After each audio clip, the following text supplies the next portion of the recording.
This is QTV News. I am Marietu Sidibe and thanks for joining us. First, the main local, business and international news headlines. In local news, is a victory looming for the Rohingya? The International Court of Justice on Thursday unanimously issued a provisional measures order on Myanmar to prevent further acts of genocide against the Rohingya Muslims. President Barrow on Thursday opened the members' extraordinary session of the ECOWAS Parliament.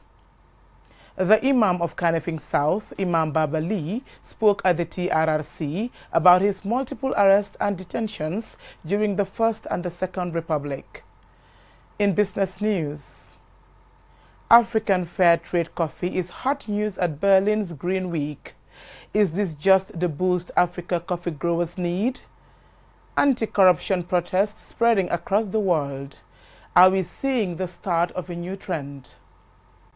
In international news, Turkey lashes out at EU over a refugee deal ahead of Angela Merkel's visit to the country. First, the local news in detail.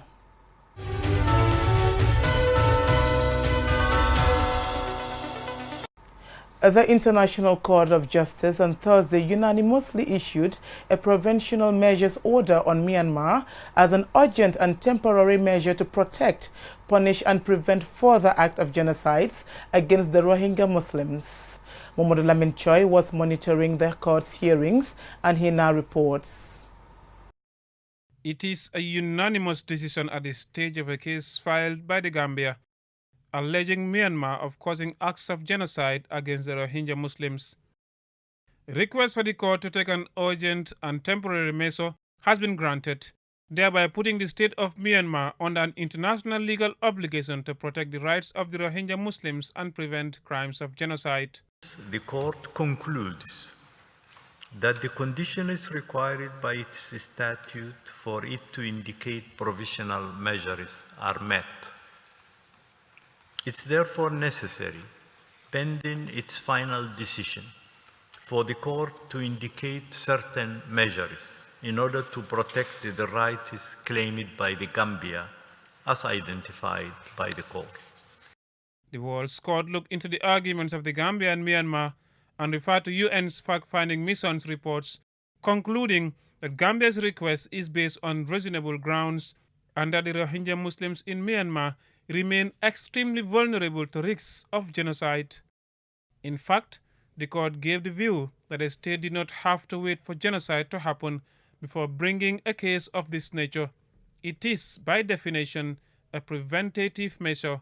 In light of the aforementioned considerations, the court finds that there is a real and imminent risk of irreparable prejudice to the rights invoked by the Gambia as specified by the court.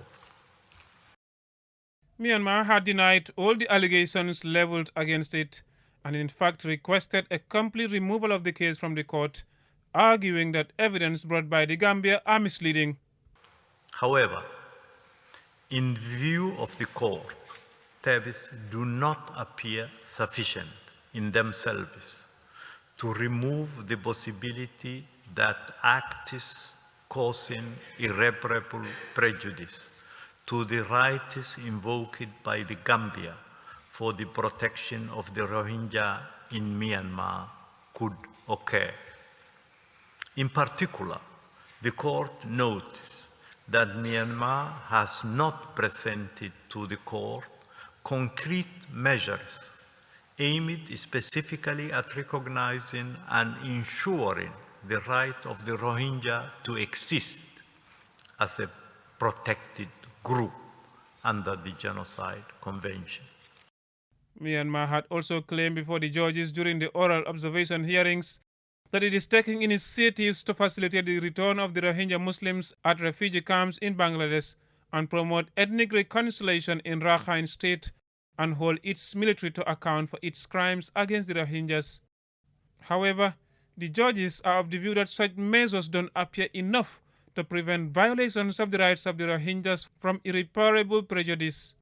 The Republic of the Union of Myanmar shall take effective measures to prevent the destruction and ensure the preservation of related to allegations of acts within the scope of Article 2 of the Convention on the Prevention and Punishment of the Crime of Genocide. The court has now indicated 4 measures to the Republic of Myanmar to take into effect pending a final ruling on the merits of the case. This includes that it has an obligation to prevent its military and any organization that is under its influence from committing genocide against the Rohingya Muslims. Myanmar's and Gambia's government, as ordered by the court, must with immediate effect send reports to the court within 4 months explaining the implementation of the decision, and every 6 months thereafter, pending the final decision on the merit of the case. This decision by the court comes in the absence of Aung San Suu Kyi, who represented her country at the court during the oral observation of the Gambia's application for a provisional measures order. The ruling is a step forward to bringing her country to account for its alleged commission of genocide against its own citizens. Mohamed Lamin Choi, QTV News. President Adama Barrow on Thursday opened the members' extraordinary session of the ECOWAS Parliament, which will evaluate the successes and challenges of the last 4 years. Aliou Cisse reports.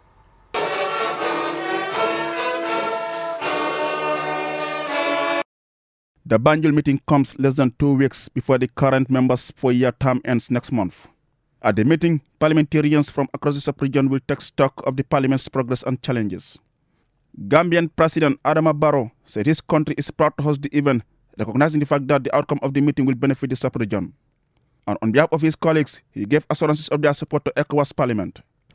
As representatives of the citizens of the sub-region, it is necessary that at the end of a legislative term, you review and evaluate your performance and the implementation status of the ideals and goals of integrating the economies and peoples of our region, as envisioned by the founding fathers of the organization. This is particularly critical, as the vision and emphasis of the community is shifting from an ECOWAS of states to an ECOWAS of peoples. With this in view, all the programs and activities of the community should be people-centered. The session will be crucial in mapping out the way forward for the Parliament and the people of ECOWAS, a sub-region of 15 countries. C'est la première fois dans l'histoire du Parlement qu'un tel événement soit programmé.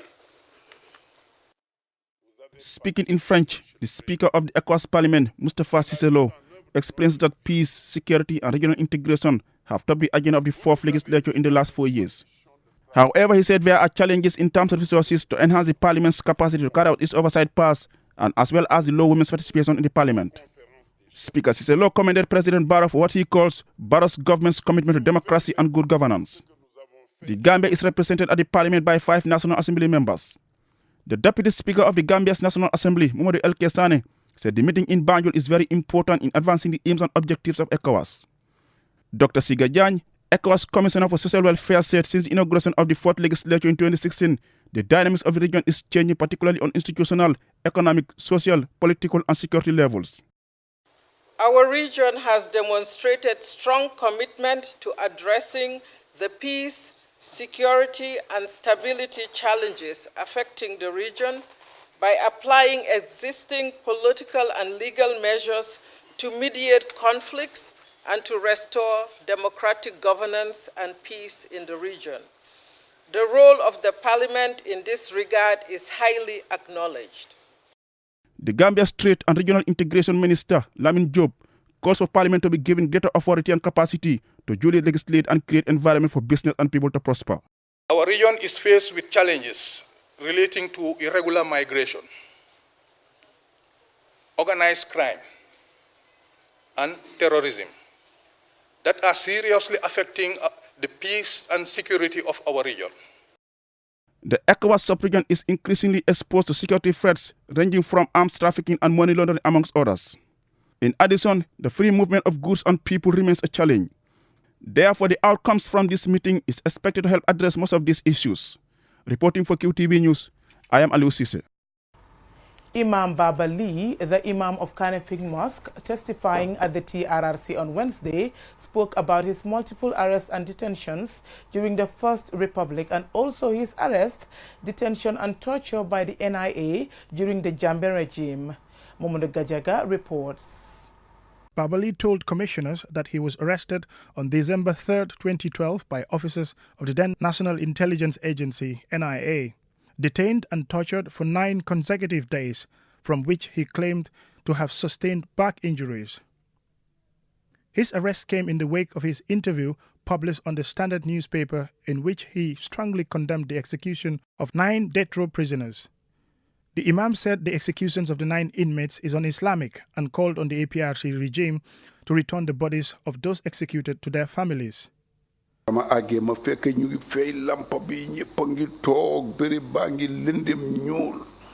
went in there, I found the lights all switched off. The place was dark and they were sitting down. When I went in, on the whole, somebody was hiding behind the door. After I passed him, he came out and slapped me from behind. And you know that slaps from behind, usually the fingers come and connect with the eye. Furthermore, the Kanifing Mosque Imam said he was taken to the infamous torture chamber at the Joswang prison called Bambadinka, where he was partly buried and was being asked why he hated former President Yahya Jammeh. All this torturing I'm talking about, and wherever they can take me, plastic bags. They had these plastic bags. And that's more painful than the torturing. They will put it over your head and tie it around your neck. If you are breathing, that plastic bag will sometimes close your nose. Block your nose. It will block your nose. You cannot breathe. You cannot breathe. Earlier in his testimony, Imam Lee revealed that he was arrested more than 10 times under the Jawara regime because of his frequent travels to Libya. And he was also accused of associating with Kukoy Sambasanyang, the architect and mastermind of the 1981 abortive coup. Imam Lee also revealed that after the 1994 coup, Jammeh summoned the Imams for a meeting and told them the reason why he toppled Jawara, and also says that Gambian Imams deserve better treatment by the state. Asked whether he will forgive his torturers, Imam Lee says forgiveness has to pass through a process. It hurts if you are meeting those who torture you in the streets, he says. The people who did all these tortures, we are meeting them still. Some of them are still in high positions, driving their heavy and dark tinted cars. Sometimes if you travel on board a plane, you will travel with them. Momodu Gajaga, QTV News. An emergency fire truck was on Monday donated to the Gambia Fire and Rescue Services by an officer from Cumbria Fire and Rescue Station in UK. Bintu Koka reports. The equipment will be given to the Kotu Fire Station for responding to road accidents and fires. This comes after the donors visited Kotu Fire Station while on holiday 2 years ago. Willie Watson, a station officer from Cumbria, says supporting a less equipped country is significant and important. The fire service is a large family around the world, and I believe that the job that we do in the UK is exactly the same as the job you do in Gambia. The only difference is sometimes other countries have more resources available to be able to make that job that little bit easier. So I think it's a duty of those countries that have those better resources to be able to share them with the countries that don't have as many resources. So again, we're very pleased and proud to be able to share that with you today. Sanko Lindau, Chief Fire Officer of the Gambia Fire and Rescue Service, While thanking the donors, also pleads with the community to be supportive to the fire service. Our special thanks goes to Station Officer Mr. Willie Watson of Cumbria Fire and Rescue Service for their tremendous assistance to the Gambia firefighters and the communities for taking this wonderful initiative and provide us with fire tender and equip with small gears, example, road traffic accident equipment. We really acknowledge and appreciate all your tireless efforts in donating us such a wonderful gesture. Louis Moses Mendy, Deputy Permanent Secretary, Minister of Interior, says a collective effort is needed to minimize fire outbreaks. He affirms government's continuing support to the fire services. We can all do as individuals, talk to somebody about the dangers. Let's talk to our families about it. Let's discuss with our communities. It goes a long way in minimizing the outbreak of fire. The government is very conscious of her duty and will continue to do its best in delivering on that duty in any form. I must say the donation is timely, particularly at this point when we begin to expand our operations. A demonstration was given at the end of the handing over to show how the truck and its equipment are used. The Gambia Fire and Rescue Service rely heavily on donations from wealthier services across Europe and beyond. The emergency fire truck will be used to serve and protect life and property in communities. Bintu Koka, QTV News.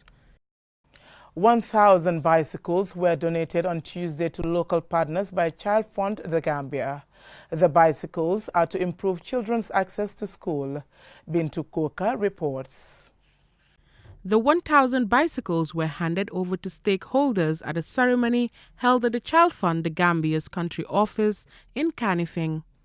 The bikes are for children in the West Coast region and other regions who find it difficult to go to school because of mobility problems.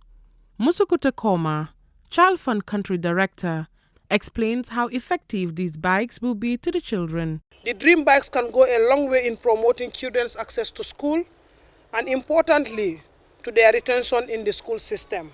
The fundamental thing here is that the Dream Bikes that Child Fund has been providing to school children in recent times form part of our non-sponsorship programs seeking to enable their fulfillment in their educational dreams. The Child Fund Country Director also explains the steps her institution will take to see that children are safe using the bikes. In line with safety standards, we will be conducting a safety training for the beneficiary children, in addition to the reflective jackets that you can see demonstrated on the bikes here, to provide them with the security they need so that even at a distance when they are riding on the road, they could be visible. Those measures, we hope, can help prevent road-related mishaps for the children. Ami Kolembai, Child Fund Board of Directors, says that the bicycle are not only for luxury for the children but something that can add value to their education. She applauds Child Fund's tremendous support to the educational sector. I have been working with Child Fund under the board for the past 9 years or so, but the support to education cannot be underestimated. They have done a lot to enhance quality education, complementing the government of the Gambia and the Ministry of Education in making sure that education gets to the doorsteps accessible by everybody. Marabatu Baji, Senior Education Officer at MOPSI, thanked Child Fund for their continuing support to the education sector. You contribute to education, you are contributing to the life of everybody in this world. Because education, as the saying goes, is the key to success for all mankind. So on that note, without much ado, I say a big thank you, my most profound gratitude. Jaina Bajalo, a student, gave a vote of thanks on behalf of the beneficiaries. This donation comes just a month after Child Fund donated 1,000 footballs to children in various communities. Bintu Koka, QTV News. We will go with a short commercial break, and when we return, we hear about the growing global protest against corruption, and African Fair Trade Coffee hopes to make a big impact in Germany. Join us after the break for these stories and more, as well as some sports news. QCell is at it again with its brand new free mobile app. Oh yes! Now you can access the wonderful world of QCell with the new app and get all your favorite services on the app. There's no need to remember any codes. Fantastic! No more codes. And even better, with the new app you can live stream QTV and listen to Q Radio on your phone anywhere, anytime. Yes, listen to Q Radio Live, purchase your Q Power tokens, use your Q Money wallet, and do much more, all for free on the app. Go now and download the app for free from Play Store or the App Store. And you can get 30 days free QTV streaming once you download the app. It's unbelievable. Yeah, that's because it's QCell, the network you trust for great things. QCell, a decade of innovation. A lifetime of trust.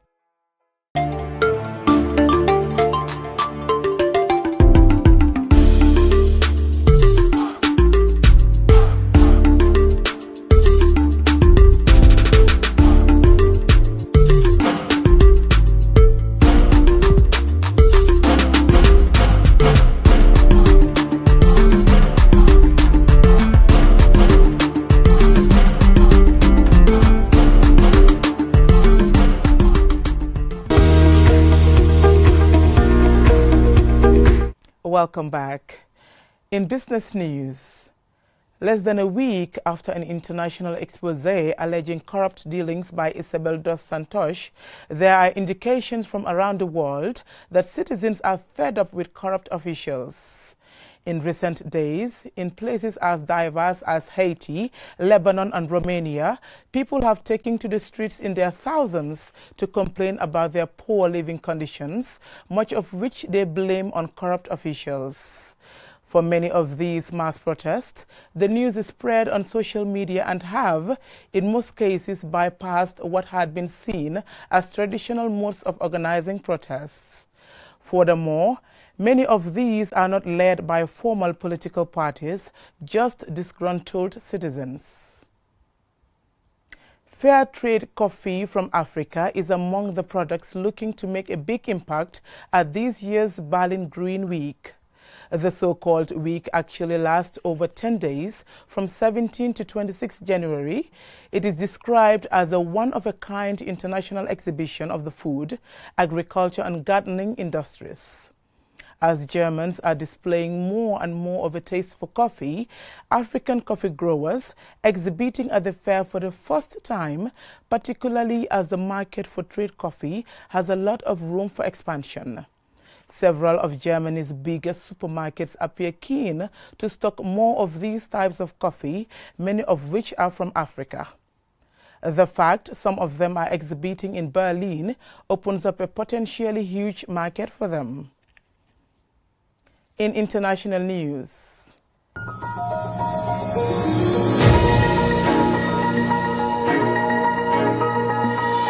the Turkish government, through its foreign minister, has hit out at what it sees as a breach of promise by the European Union. According to the minister, the EU had promised to pay billions of euros to Turkey for assistance with that country's shouldering of the refugee burden by taking in millions of people fleeing wars and to assist Turkey to deter some refugees seeking a life in EU countries. The foreign minister, Mevlut, told the German-built newspaper that the EU had promised to pay Turkey 3 billion euros in both 2016 and 2018. Now it is 2020 and we still have not received the first 3 billion euros in its entirety, he claimed. Under the deal, agreed to in 2016, the number of Syrian refugees arriving in the EU via Turkey has reduced.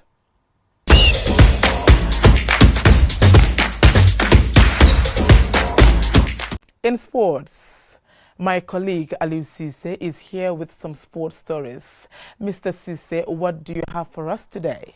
Thank you very much, Mariatu. We're starting with football because more and more Gambian foreign-based players continue to move to new clubs. The latest being Hassan Cisse alias Torres, who has completed a move from his Switzerland-based Zurich FC to Bundesliga 2 club VfL Osnabrück until the end of the season. The former Gambian striker thinks the move is good for him and is hoping to make a big impact at his new club. First of all, thank you. Yes, Erst einmal vielen Dank. Ja, es ist ein guter und wichtiger Schritt für mich. Ich bin sehr glücklich, hier zu sein, weil mir der Verein vertraut und man mir gesagt hat, was man von mir erwarten wird. Ich musste also nicht lange nachdenken. Der Schritt aus der Schweiz nach Osnabrück ist einfach gut für mich. Ich bin glücklich, hier zu sein und dem Team helfen zu können. Jetzt ist es wichtig, an die Arbeit zu gehen und der Mannschaft zu helfen, mein Bestes zu geben und die Leute hier glücklich zu machen.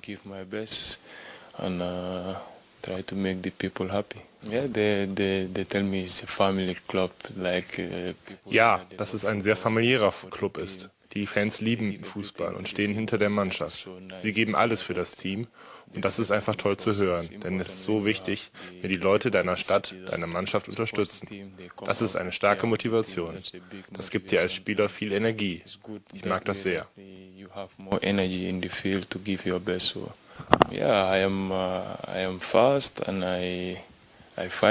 Ich bin schnell, ich kämpfe und gebe immer alles. Ich versuche, viele Tore zu schießen. Das ist das Wichtigste. Ich bin ein Teamplayer. Zusammen können wir es schaffen, zusammen holen wir 3 Punkte. Das ist wichtig.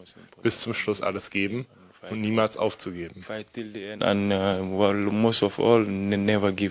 My expectation here is that I have to score goals and help the team and Ich will Tore machen. Wie ich zuletzt gesehen habe, macht die Mannschaft das aktuell sehr gut. Es wird sicher nicht einfach, in der 2. Bundesliga anzukommen. Man muss viel arbeiten und sich fokussieren. Wenn die Kollegen helfen und man zusammenhält, wird es leichter.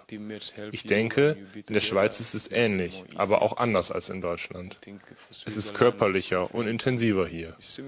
Wir haben in der Winterpause und Sommerpause öfter gegen deutsche Teams gespielt. Die sind schon gut, aber ich bin einfach glücklich, hier zu sein, um auf einem neuen Level Fußball spielen zu können. It's a bit different, but it's good that I am here and it's another level, so just try to cope with the level and be in the system. Yeah. From there, we move to as Gambia prepares to play Gabon in March in the ongoing AFCON qualifiers. The current president of the Gambia Football Federation, Lamin Kaba Bajo, and Scorpions coach Thompson Faith are currently in Europe meeting Gambian players ahead of this encounter.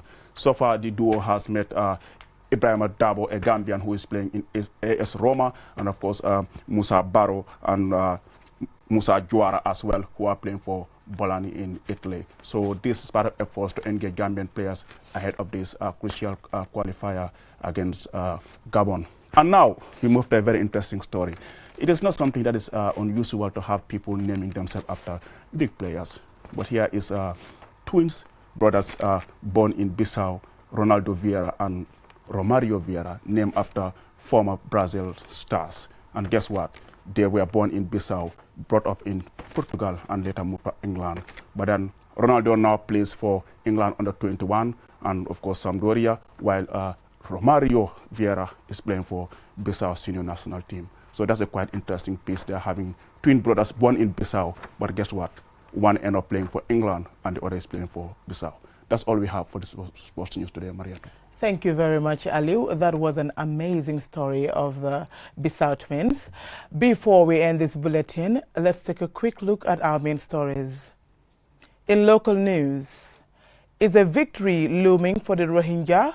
The International Court of Justice on Thursday unanimously issued a provisional measures order on Myanmar to prevent further acts of genocide against the Rohingya Muslims. President Barrow on Thursday opened the members' extraordinary session of the ECOWAS Parliament. The Imam of Kanifing Mosque, Imam Baba Lee, spoke at the TRRC about his multiple arrests and detentions during the First and the Second Republic. In business news, Africa Fair Trade Coffee is hot news at Berlin's Green Week. Is this just the boost Africa coffee growers need?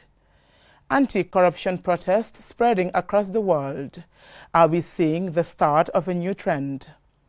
In international news, Turkey lashes out at EU over a refugee deal ahead of Angela Merkel's visit to the country. That's all we have for you in this bulletin. Join us at 10 for another bulletin. Thank you for watching.